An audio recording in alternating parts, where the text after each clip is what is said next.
Welcome to our Hong Kong Brief Show. I am your host, Ginny. Today, we've got some lively updates from the city that never sleeps. First up, in a big blow to LGBTQ+ rights, Hong Kong lawmakers have voted against a bill that would have recognized overseas same-sex marriages locally. Despite public support and some legal benefits like visas and taxes, the decision was a major setback for equality, with only 14 out of 90 lawmakers voting in favor. This could impact Hong Kong's image as a global, inclusive city, especially for international talent. Next, the government is stepping on the gas to accelerate the Northern Metropolis project. The HK leader is employing all kinds of strategies, legal, administrative, and private, to turn this 30,000-hectare area into a buzzing economic hub and housing paradise. From setting up industry-specific companies to adopting mainland standards, the city aims to catch up with Beijing's expectations and boost growth. It's a bold move to make Hong Kong even more competitive. Finally, let's peek at the markets. Standard Chartered predicts the U.S. Federal Reserve will cut interest rates by 0.5% this week, which could spark a rally in Hong Kong stocks and boost investments.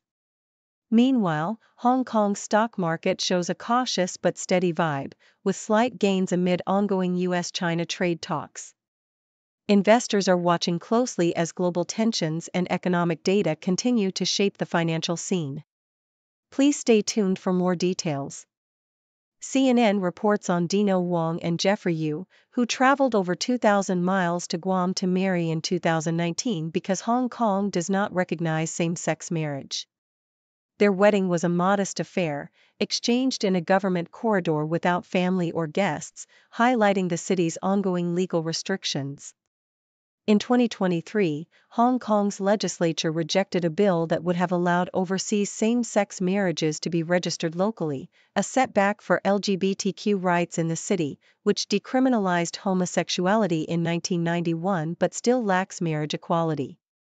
The bill's defeat, supported by Beijing-approved leaders, was a rare legislative rejection in a city usually passing government-backed laws, leaving many community members disappointed.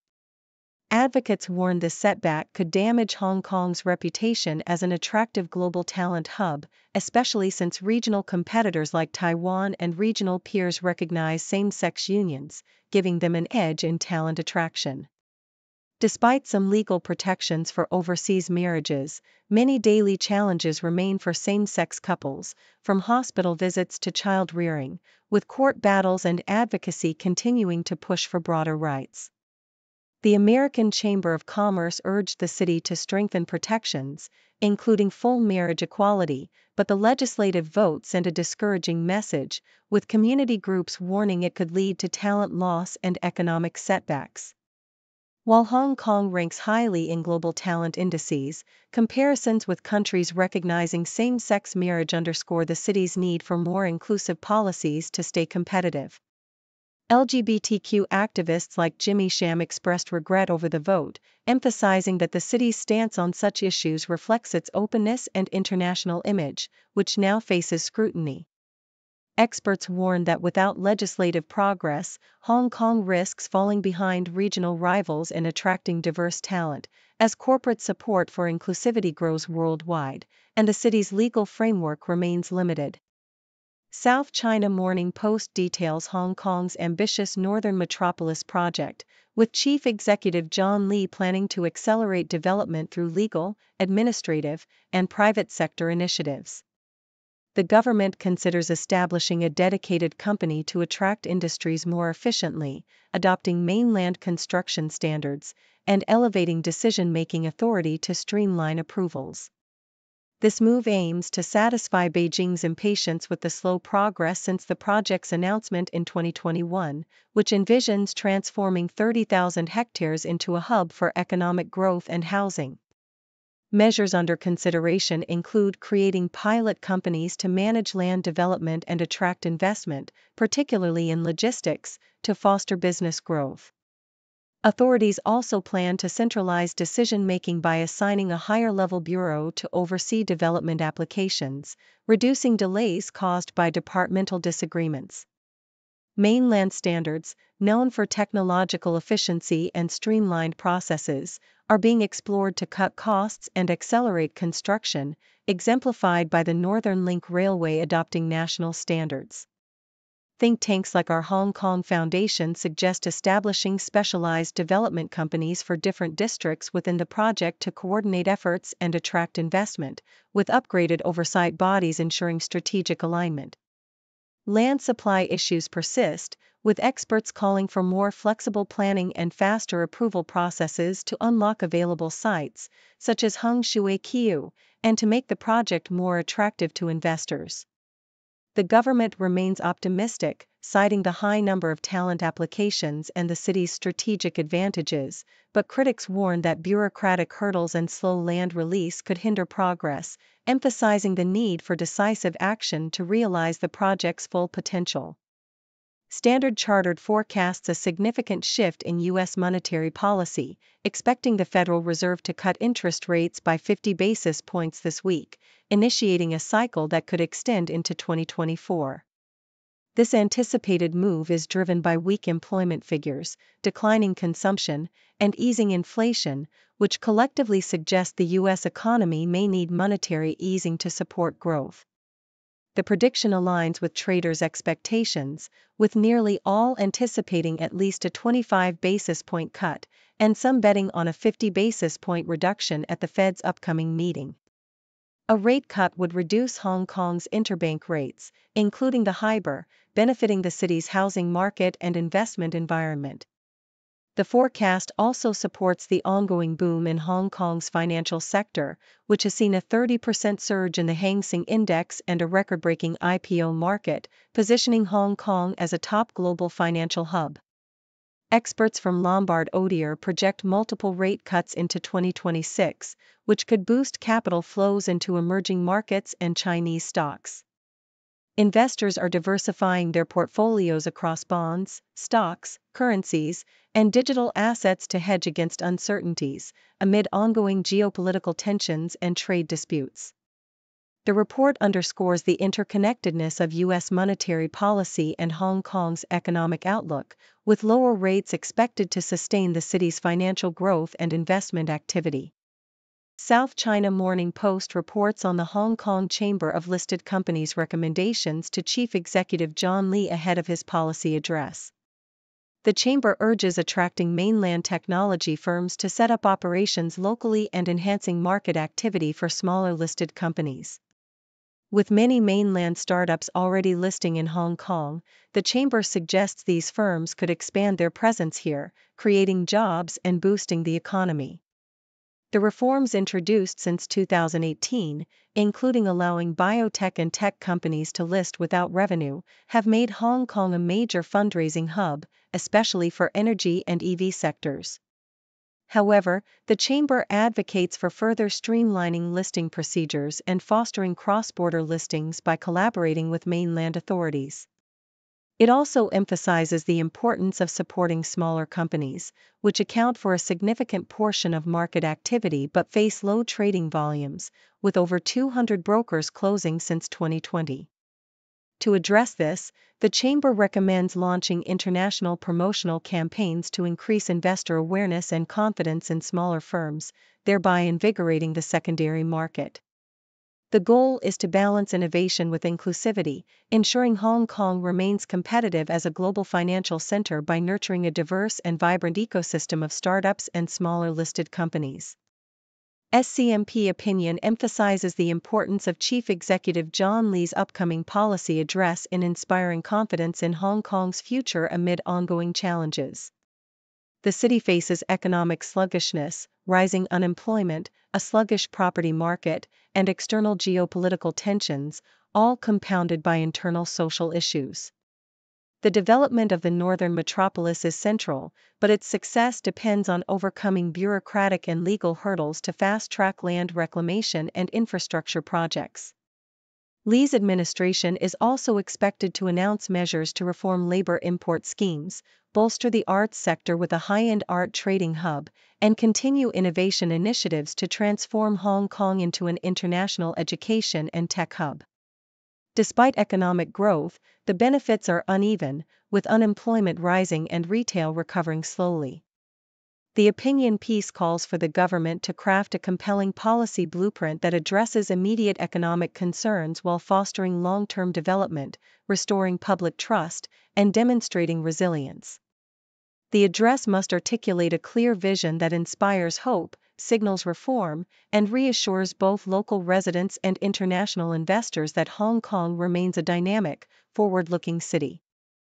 South China Morning Post highlights Yufeng, a Hong Kong traditional snack maker, which has successfully modernized its iconic dried plums, Liang Guo, by creating a 200 Hong Kong dollars premium product. Founded in 1964, the family business has balanced preserving traditional recipes with adapting to contemporary demands for healthier, environmentally friendly options. Their special preserved plum, hand-picked and sun-dried for 60 days, has become a collector's item and a symbol of craftsmanship, reflecting the city's culinary heritage. Collaborations with renowned chefs and product diversification, including low-sugar variants, have helped Yufeng stay relevant amid changing consumer preferences. The pandemic affected retail activity, but the company plans to expand globally via e-commerce, sharing Hong Kong's culinary legacy with international markets. The story underscores how traditional brands can innovate without losing their cultural roots, appealing to both local and mainland consumers who value quality and authenticity. The brothers' dual strategy aims to safeguard their heritage while embracing digital transformation, ensuring the legacy of Hong Kong's artisanal snacks endures. SCMP opinion discusses Hong Kong's deployment of drones for traffic law enforcement, focusing on balancing safety and privacy. The police have begun aerial surveillance on notorious accident-prone roads like Sheko Road and Route Twisk, aiming to catch speeders and illegal racers. The use of drones offers a solution to the difficulties of monitoring large, challenging terrains, with footage used to identify violators and issue penalties. Authorities emphasize transparency, with drones operating in public spaces and clearly marked with identification stickers. They assure that operations will comply with privacy laws, but public concerns about surveillance and data security persist. The expansion of drone technology in law enforcement presents an opportunity to improve road safety, yet it must be accompanied by strict privacy safeguards to prevent misuse. The article underscores the importance of maintaining public trust while leveraging innovative solutions to address Hong Kong's traffic safety challenges. South China Morning Post reports on a tragic accident involving a motorcyclist killed after colliding with two double-decker buses in Ngau Tau Kok. The rider, aged 27, was thrown from his bike on Koon Tong Road and was run over by a second bus, highlighting ongoing road safety concerns. Emergency services quickly responded, but despite efforts, the rider was pronounced dead at the hospital. The police investigation aims to determine the circumstances of the crash, which caused lane closures and traffic disruptions. The incident underscores the persistent dangers faced by motorcyclists amid Hong Kong's busy traffic environment, prompting calls for stricter safety measures and improved road design to prevent similar tragedies. It also reflects the ongoing challenges in balancing urban mobility with safety enforcement in a densely populated city. South China Morning Post details a power outage at Tin Ming House in Sheng Shui, affecting over 470 households amid a heat wave. The outage, caused by a short circuit, left residents without electricity, hot water, and air conditioning, forcing many to seek refuge elsewhere. Repair work is expected to take until Wednesday, with emergency measures like mobile lighting and cooling stations set up to assist affected residents. The incident highlights the vulnerability of Hong Kong's aging infrastructure, especially during extreme weather conditions where temperatures reach 36.2 degrees Celsius. Local authorities and utility companies are working to restore power, but the prolonged outage underscores the need for infrastructure upgrades to better withstand climate challenges. Residents express frustration over the loss of basic amenities, emphasizing the importance of resilient urban systems in facing climate and technical risks.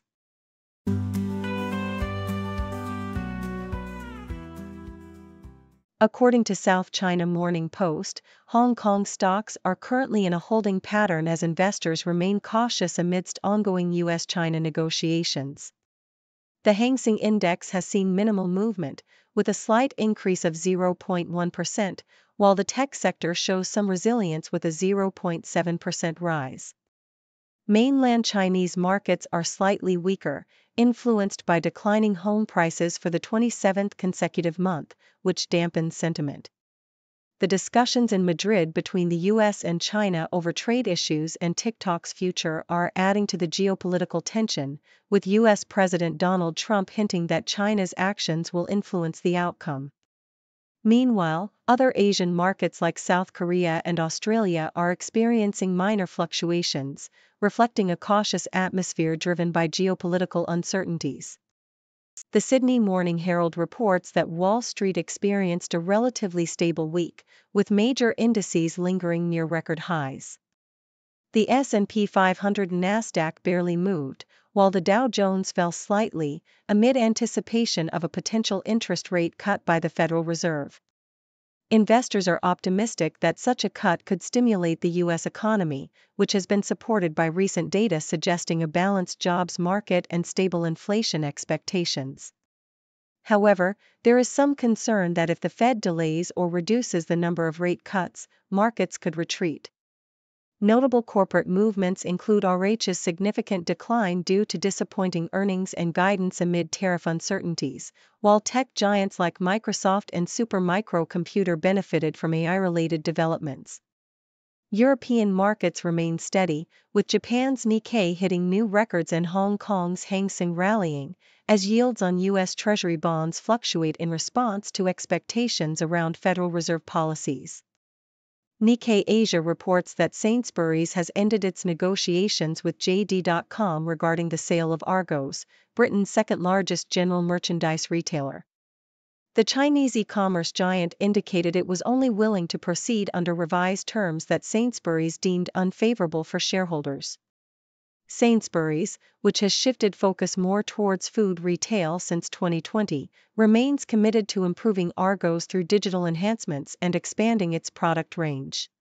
The company reaffirmed its profit forecasts for the upcoming financial years, despite the failed sale talks. Meanwhile, JD.com has maintained its market value, and Sainsbury's continues to divest non-core assets, including its travel money business and banking portfolios, as part of its strategic restructuring. The termination of these talks highlights ongoing challenges in cross-border retail deals amid shifting priorities and market conditions.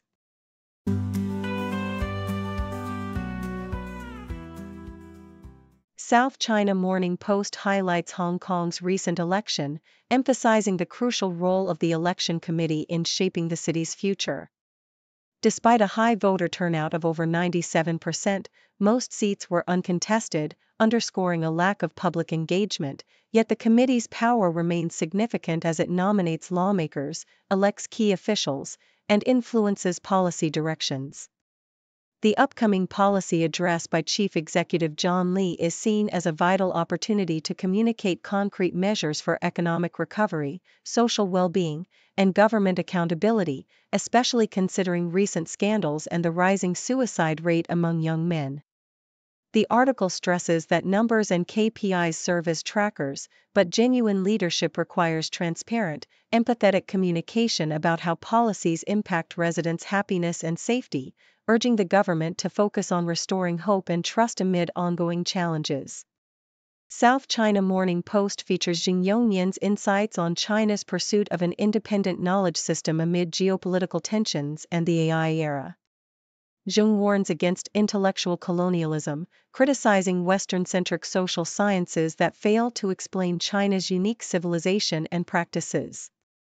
He advocates for building a Chinese-centric social science grounded in the country's rich history, practices, and cultural narratives, emphasizing the importance of transforming traditional experiences into modern theories. Zheng stresses that China must develop its own frameworks, free from Western influence, to effectively communicate its stories globally and avoid dependence on Western models, especially in AI-driven knowledge production. He calls for a balanced approach, learning from the West's methodologies while crafting theories rooted in China's realities, thus contributing to global social sciences without confrontation. South China Morning Post reports on Hong Kong's largest volunteer effort for the upcoming National Games, involving over 16,000 helpers from diverse backgrounds. The volunteers will assist with event logistics, hospitality, and anti-doping efforts during the Games in November, which Hong Kong co-hosts alongside Guangzhou and Macau. The government's substantial investment, including a 121 million Hong Kong dollars donation from the Jockey Club, aims to ensure smooth operations and community engagement, with many volunteers receiving extensive training. Prominent athletes and Olympic champions serve as ambassadors, inspiring a sense of pride and unity. The article captures the enthusiasm and dedication of the volunteers, who are seen as vital ambassadors representing Hong Kong's hospitality and sporting spirit, eager to showcase the city's resilience and welcoming attitude on a national and international stage.